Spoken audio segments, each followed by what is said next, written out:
బాబా స్మృతి యాత్ర ఒకే ధ్యాసలో అనుక్షణం శివబాబా ప్రియ లాలనలో సాగిపోదాం నిరంతరం.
తపశ్శక్తితో జ్వాలాముఖి అయి శివబాబా ప్రియ లాలనలో సాగిపోదాం నిరంతరం. నవీన కిరణపు నవోదయాన చేరవి మనసా శాంతిధామం. నవీన కిరణపు నవోదయాన చేరవి మనసా శాంతిధామం.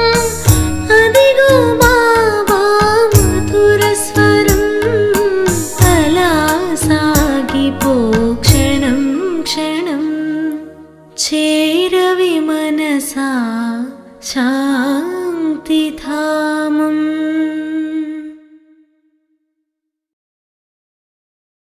ఓం శాంతి.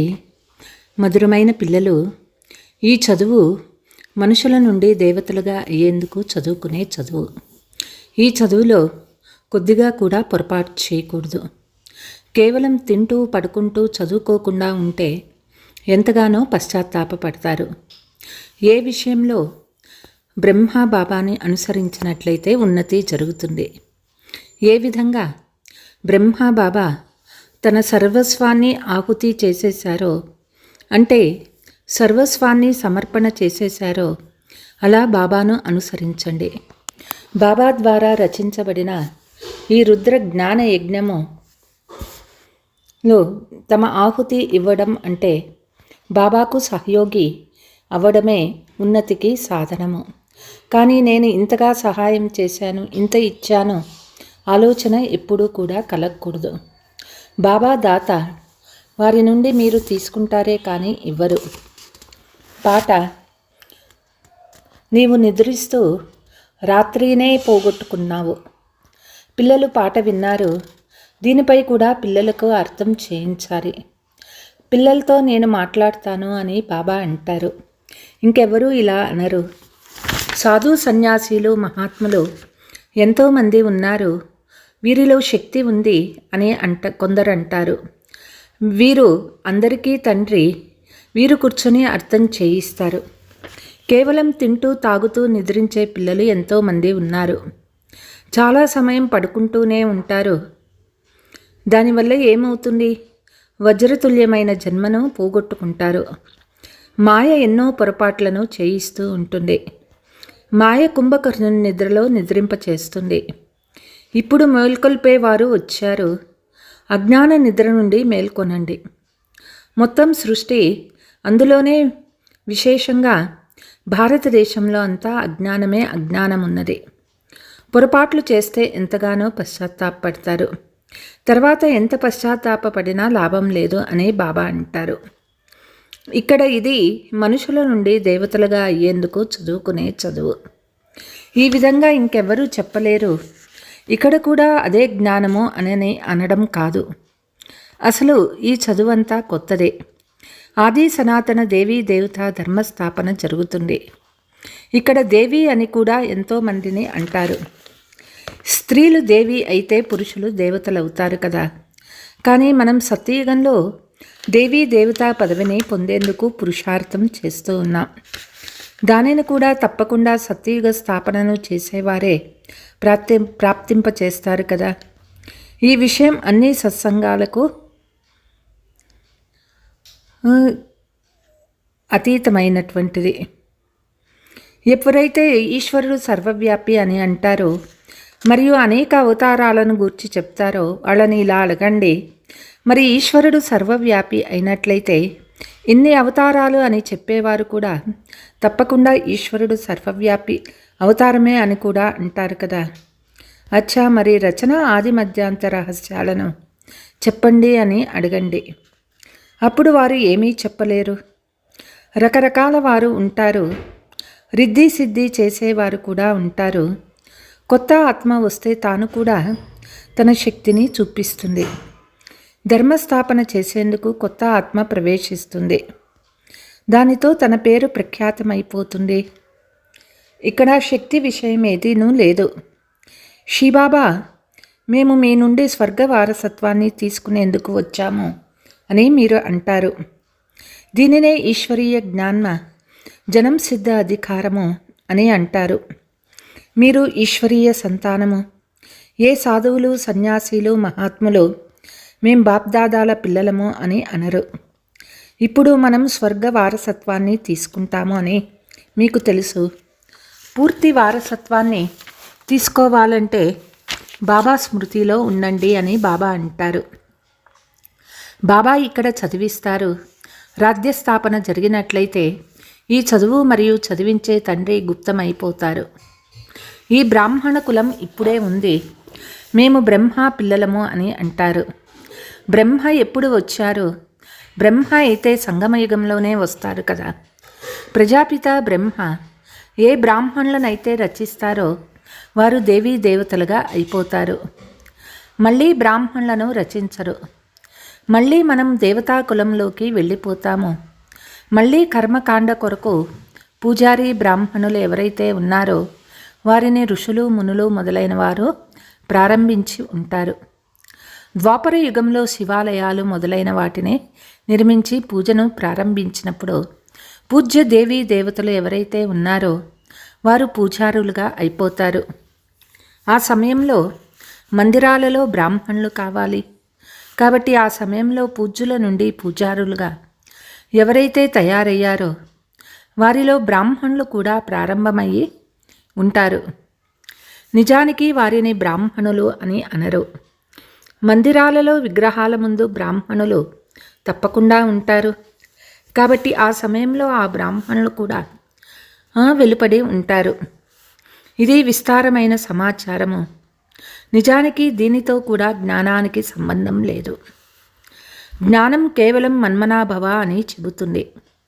పిల్లలు మీకు శివబాబాను మరియు వారసత్వాన్ని స్మృతి చేయమని చెప్పడం జరుగుతుంది. కేవలం స్మృతి చేయడం ద్వారా అందరూ లక్ష్మీనారాయణులుగా అయిపోతారా? అవ్వరు. మళ్ళీ చదువు కూడా ఉంది. ఎంత ఎక్కువగా సేవ చేస్తారో అంతగా ఉన్నత పదవిని పొందుతారు. అంతగా మీ నోట్లో బంగారు చెంచా ఉంటుంది. కొత్త ప్రపంచం తయారవ్వడంలో, పరివర్తన చెందడంలో సమయం అయితే పడుతుంది కదా. వినాశనం తర్వాత స్థాపన జరుగుతుంది. కలియుగం తర్వాత సత్యయుగం వస్తుంది. భూకంపాలు మొదలైనవి జరుగుతూ ఉంటాయి. కానీ అనేక ధర్మాల వినాశనం జరగనున్నది. డ్రామా పూర్తవుతుంది. ఇప్పుడు మనం బాబా వద్దకు వెళ్ళి మళ్ళీ కొత్త ప్రపంచంలోకి వస్తాము. ఈ సమయంలో మనము ఈ యజ్ఞానికి బ్రాహ్మణులము. శివబాబా 5000 సంవత్సరాల క్రితం వలె రుద్ర యజ్ఞాన్ని రచించినారు. ఇది చాలా పెద్ద యజ్ఞము.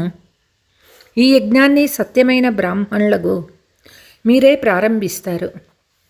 ఆ బ్రాహ్మణులైతే స్థూలమైన యజ్ఞాలను రచిస్తారు. ఏవైనా ఆపదలు మొదలైనవి వస్తే యజ్ఞాలను రచిస్తారు. సత్యయుగంలో గురువులు మొదలైన వారు అవసరం లేదు. ఎక్కడైతే సద్గతి అవసరం ఉంటుందో అక్కడే గురువులు ఉంటారు. ఇప్పుడు ఇక్కడైతే ఎంతోమంది గురువులు ఉన్నారు. ఇన్ని వేదశాస్త్రాలు మొదలైనవి ఉన్నా భారతదేశపు గతి ఏ విధంగా ఎందుకైంది? 5000 సంవత్సరాల క్రితం వలె మనుష్యులందరూ కుంభకర్ణుని ఘోర నిద్రలో నిద్రిస్తున్నారు. నిద్ర అయితే అందరూ నిద్రిస్తారు. కానీ ఇది అజ్ఞానపు నిద్ర విషయము. సద్గతిని ఇవ్వగలిగిన గురువులు ఎవ్వరూ లేరు. ఇప్పుడు ప్రకాశాన్ని తీసుకువచ్చేవారు ఎవరు? పరంపిత పరమాత్మ లేకుండా ప్రకాశము రాలేదు. పిల్లలు మీకు అర్థం చేయించబడింది. ఇప్పుడు ఎంతోమంది గురువులు ఉన్నారు. అయినా కానీ అంధకారమైన రాత్రి దుఃఖం ఎందుకు ఉన్నది? సత్యయుగంలో అపారమైన సుఖం ఉండేది.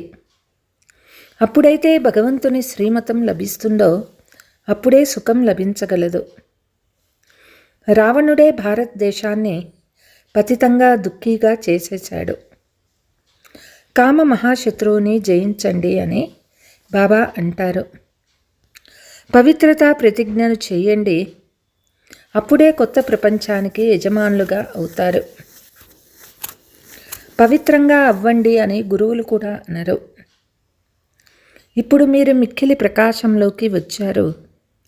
కాబట్టి భారతదేశం ఏదైతే ఇంత సుఖవంతంగా ఉండేదో అది ఇప్పుడు ఇంత దుఃఖీలుగా ఎందుకు ఉంది అని మీరు వెళ్ళి అడగండి. మనమే దేవతలుగా అవుతామని పిల్లలు మీకు తెలుసు. సన్యాసులైతే వెంటనే ఇల్లు వాకిలను వదిలి వెళ్ళిపోతారు. సన్యాసులు పావనులు అని అంటారు. మేము పావనులుగా అయ్యేందుకు పురుషార్థం చేస్తున్నాము అని అనరు. ఈ విషయమే వేరు. సన్యాసీలు అందరూ పవిత్రంగా ఉంటారని కూడా కాదు. ఎప్పటి వరకైతే స్థితి దృఢంగా అవ్వదో అప్పటి వరకు బుద్ధి యోగం మిత్ర సంబంధికుల వైపు వెళుతూ ఉంటుంది. దేహ సహితంగా దేహ సర్వ సంబంధాలను మర్చిపోండి మీకు చెప్పబడుతుంది. కాబట్టి అందులో ఎంతగా కష్టపడవలసి ఉంటుంది. మీరు ఎప్పుడు సన్యసించారో మీ లౌకిక పేరేమిటి అని వారిని అడిగితే ఈ విషయాలు అడగకండి, వాటి స్మృతిని ఎందుకు కలిగిస్తారు అని అంటారు. కానీ కొంతమంది చెప్తారు కూడా, మీరు వాటిని వెంటనే మర్చిపోయారా లేక గుర్తుకు వస్తూ ఉంటాయా అని అడుగుతారు. మీరు ఎవరు అన్నింటినీ ఇలా ఎలా వదిలేశారు? ఒంటరిగా ఉన్నారా లేక పిల్లా పాపలు ఉన్నారా? వారు మీకు గుర్తుకు వస్తూ ఉంటారా అని అడిగితే అవును, ఎంతో కాలం గుర్తుకు వచ్చేవారు ఎంతో కష్టంగా స్మృతి తొలగించుకోవలసి ఉంటుంది అని అంటారు. తమ జీవితం అయితే గుర్తుంటుంది కదా. శివబాబాని స్మృతి చేస్తూ ఉన్నా మన జీవితము, శాస్త్రాలు మొదలైన వాటిని ఏవైతే చదివామో అవన్నీ బుద్ధి నుండి తొలగిపోవు కదా. జీవిస్తూనే మర్చిపోండి, దీనిని ధారణ చేయండి, స్మృతి చేస్తూ ఉంటే ఇక వేలాడుతూ ఉంటారు అని చెప్పటం జరుగుతుంది. మొదటి ఈ విషయాలు వినండి, ఆ తర్వాతే మీరు నిర్ణయించబడింది. జీవిస్తూనే మరజీవులుగా అవ్వండి. ఎవరి మాటను వినకండి. మనం మన జీవితం అంతటి గూర్చి చెప్పగలము.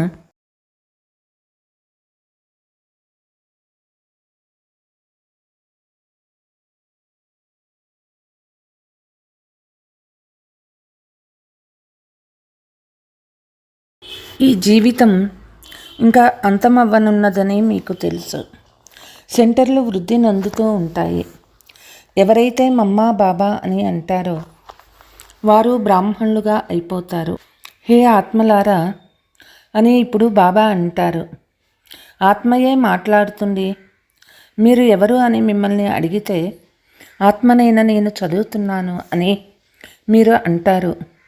ఈ జ్ఞానము ఇప్పుడు మీకు లభించింది. మీ ఆత్మ ఇంద్రియాల ద్వారా చదువుతుంది. ఆత్మ మరియు శరీరము ఉన్నాయి. ఆత్మయే శరీరాన్ని తీసుకుంటుంది, వదులుతుంది, సంస్కారాలను ధారణ చేసుకుంటుంది. ఇప్పుడు మీకు తెలుసు, ఆత్మ అయిన మనము సత్యయుగంలో పుణ్యాత్ములుగా ఉండేవాళ్ళము. ఇప్పుడు పాపాత్ములుగా అయినాము. ఇప్పుడు ఇది అంతిమ జన్మ. పరమాత్మలో ఏ జ్ఞానమైతే ఉందో దానిని ఇప్పుడు ఆత్మలైన మన చేత చదివిస్తూ ఉన్నారు. మిగిలిన మానవులంతా ఘోర అంధకారంలో ఉన్నారు. శాస్త్రాలు మొదలైనవి భక్తి మార్గానికి చెందినవి. వాటిని జ్ఞానము అని అనరు. జ్ఞానము పగలు మరియు భక్తి రాత్రి. గీతా రచయిత ఎవరు మరియు వారు ఎప్పుడు వచ్చారు అని మీరు అడగచ్చు. గీతను ఎప్పుడు వ్రాశారు? బాబా కూడా వ్రాస్తూ ఉంటారు. వాటిపై ఆలోచించవలసి ఉంటుంది. ఈ విధంగా బుద్ధిలో ధారణ చేసుకోవడం ద్వారా మీ ఉన్నతి జరుగుతుంది. నన్ను స్మృతి చేయండి అని బాబా అంటారు. పిల్లలకు మాల యొక్క రహస్యం అర్థం చేయించబడింది. పరంపిత పరమాత్మ బేహద్దు పుష్పము. ఆ తర్వాత 2 పూసలైన బ్రహ్మ సరస్వతులు ప్రజాపిత బ్రహ్మ ద్వారా రచనను రచించినారు. వీరు ఆది దేవుడు మరియు ఆది దేవి. వీరు బ్రాహ్మణులు. వీరే స్వర్గాన్ని తయారు చేశారు. కాబట్టే వీరి పూజ జరుగుతుంది. తర్వాత మధ్యలో సూర్యవంశీయులు 8 మంది మణులు ఉన్నారు. వారెంతగానో సహాయం చేశారు. బుద్ధిలో జ్ఞానం ఉండాలి. యజ్ఞంలో తప్పకుండా ఆహుతి వేయడం జరుగుతుందని మీకు తెలుసు. మాతల ఉన్నతి కొరకే బాబా యుక్తిని రచించినారు. బలిహారమయ్యారు. కాబట్టి బాబాను అనుసరించండి. గాంధీకి కూడా ఎవరైతే సహాయం చేశారో వారికి అల్పకాలిక సుఖం లభించింది. అతడు హద్దులోని తండ్రి, వీరు అనంతమైన తండ్రి.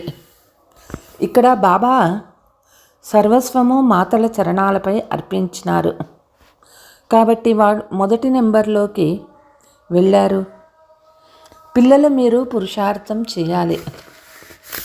ఎవరైతే సహాయం చేస్తారో వారే స్వర్గాధిపతులుగా అవుతారు. మేము శివబాబాకు సహాయం చేస్తూ ఉన్నాము అని భావించకండి. నిజానికి శివబాబాయే మీకు సహాయం చేస్తూ ఉన్నారు. అరే తాను దాత, మీరైతే మీ కొరకే చేసుకుంటున్నారు. మీరు స్మృతిలో ఉన్నట్లయితే వికర్మలు వినాశమవుతాయి. స్వర్గాన్ని స్మృతి చేసినట్లయితే స్వర్గంలోకి వెళ్ళిపోతారు. బాబా తాను స్వయమే మన్మనాభవ అని అంటారు. లేకపోతే ఉన్నత పదవి ఎలా లభించగలదు? లెక్క చేసుకోవటం మీ పని. నేను ఇస్తున్నాను అని ఎవరూ భావించకండి. ఇది శివబాబా యజ్ఞము. ఇది కొనసాగుతూ ఉంటుంది. మనము కేవలం భారతదేశంలోనే కాదు, మొత్తం విశ్వం అంతటిలోనూ బాబా సహాయంతో రాజ్యస్థాపన చేసుకుంటున్నాము అని సత్యమైన బ్రాహ్మణులు మీ హృదయంలో ఉంది. పవిత్రంగా అయి భారతదేశాన్ని స్వర్గంగా చేసి రాజ్యం చేస్తాము. శివబాబా మతానుసారంగా నడుచుకోవటం ద్వారా భారతదేశం స్వర్గంగా అవుతుంది. శివబాబా చదివిస్తున్నారు అన్నది గుర్తుంచుకోండి. ఎప్పుడైతే బ్రాహ్మణులుగా అయిపోతారో అప్పుడే దేవతా సాంప్రదాయంలోకి వస్తారు. వికారాలలో పడిపోవడం వల్ల పూర్తిగా సర్వనాశనమైపోతారు అని బాబా అంటారు. దానితో తమపై తాము కృపను చూపించుకునేందుకు బదులుగా అకృపను చూపించుకుంటారు. ఆ తర్వాత మళ్ళీ శాపితులవుతారు. బాబా వరదానం ఇచ్చేందుకు వచ్చారు, కానీ శ్రీమతంపై నడవకపోవడం వల్ల తమను తాము శాపించుకుంటారు, పదభ్రష్టులవుతారు. అచ్చా, मीठे मीठे सिकीलते बच्चों प्रति मात पिता बाप दादा का याद प्यार और गुड मॉर्निंग. रूहानी बाप का रूहानी बच्चों को नमस्ते. हम रूहानी बच्चों की रूहानी मात दादा को याद प्यार गुड मॉर्निंग डबल नमस्ते. ధారణ: బుద్ధి ద్వారా సర్వమును మర్చిపోయేందుకు జీవిస్తూనే మరణించాలి. ఒక్క బాబానే మాట వినాలి. మీ ఉన్నతి కొరకు పూర్తిగా బలిహారం అవ్వాలి. శ్రీమతంపై నడుస్తూ స్వయంపై కృప చూపించుకోవాలి. సత్యమైన బ్రాహ్మణులుగా అయ్యి యజ్ఞాన్ని సంభాళించాలి. చదువును బాగా చదువుకొని ఉన్నత పదవి పొందాలి. వరదానము: సేవను బుద్ధి ద్వారా బాబా ముందు అర్పణ చేసి నిశ్చింతగా ఉండే సఫలతా స్వరూప్ భవ. ఎంత కష్టమైన సేవ అయినా కానీ ఆ సేవను బాబా ముందు బుద్ధి ద్వారా అర్పణ చేసేయండి. నేను చేశాను కానీ సఫలత లభించలేదు అన్న ఈ నేను అన్న దానిని తీసుకురాకండి. బాబా సేవ బాబా తప్పకుండా చేయిస్తారు అంటూ బాబాను ముందు ఉంచినట్లయితే సదా నిశ్చింతగా ఉంటారు. సఫలత కూడా లభిస్తుంది. ఎప్పుడు బలహీన సంకల్పాల యొక్క బీజాన్ని నాటకండి. సేవ అయితే చేస్తూ ఉన్నాము, కానీ బాబా సహాయం అయితే లభించటం లేదు. నేను యోగ్యుడినో కాదో, ఈ సంకల్పాలు కూడా వ్యర్థ సంకల్పాలు. ఇది సఫలత నుండి దూరం చేస్తాయి. స్లోగన్: ఎవరి స్మృతి రూపీ జ్యోతి సదా వెలిగి ఉంటుందో వారే బ్రాహ్మణ కులానికి దీపకులుగా అవ్వగలరు. ఓం శాంతి.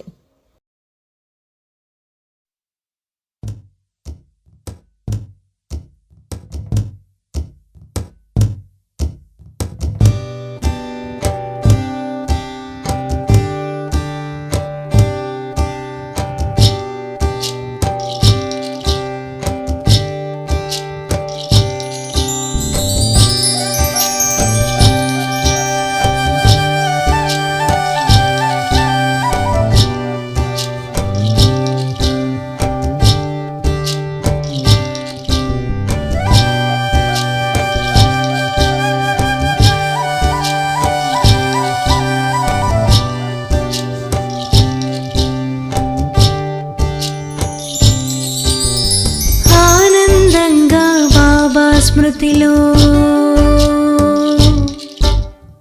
ఆనందంగా బాబా స్మృతిలో చేద్దాం ఆత్మిక యాత్ర.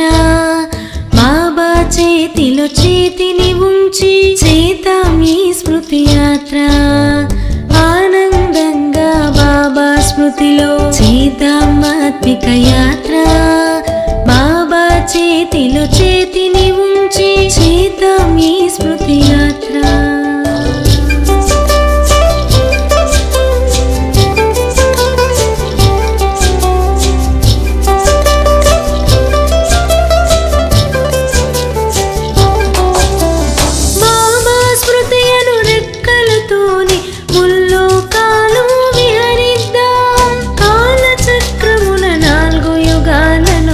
చక చుట్టే సొచ్చేద్దాం బాబా స్మృతియను రెక్కలతోనే ముల్లోకాలు విహరిద్దాం కాలచక్రమున 4 యుగాలను చక చక చుట్టే సొచ్చేద్దాం కిలకిల నవ్వుతూ దాటేద్దాం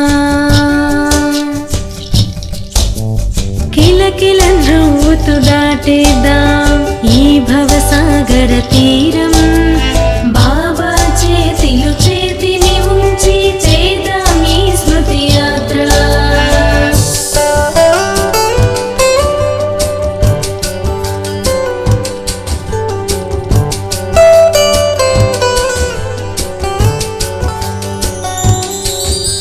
స్థూల లోకమిది ఆపై అది మన సూక్ష్మలోకమేనోయి అది మెరుస్తూ మిలమిల తళతళలాడే ప్రకాశవంతపు లోకం స్థూల లోకమిది ఆపై అది మన సూక్ష్మలోకమేనోయి అది మెరుస్తూ మిలమిల తళతళలాడే ప్రకాశవంతపు లోకం శాంతిధామమే మన ధామం శాంతిధామమే మన ధామం అది ఏ పరంధామం బాబా చేతిలో చేతిని ఉంచి చేద్దాం ఈ స్మృతి యాత్ర ఆది కాలమున ఆత్మలు భూమిపై దివ్య రూపమే ధరించే దైవి దేవతాలోకముగా ఇది స్వర్గధామమై వెలిగే ఆది కాలమున ఆత్మలు భూమిపై దివ్య రూపమే ధరించే దైవి దేవతాలోకముగా ఇది స్వర్గధామమై వెలిగే భారతదేశపు భాండాగారం భారతదేశపు భాండాగారం నిండెను సుఖాలమయమై సత్యయుగముతో మొదలై దారులు కలియుగమును ఇక చేరెనులే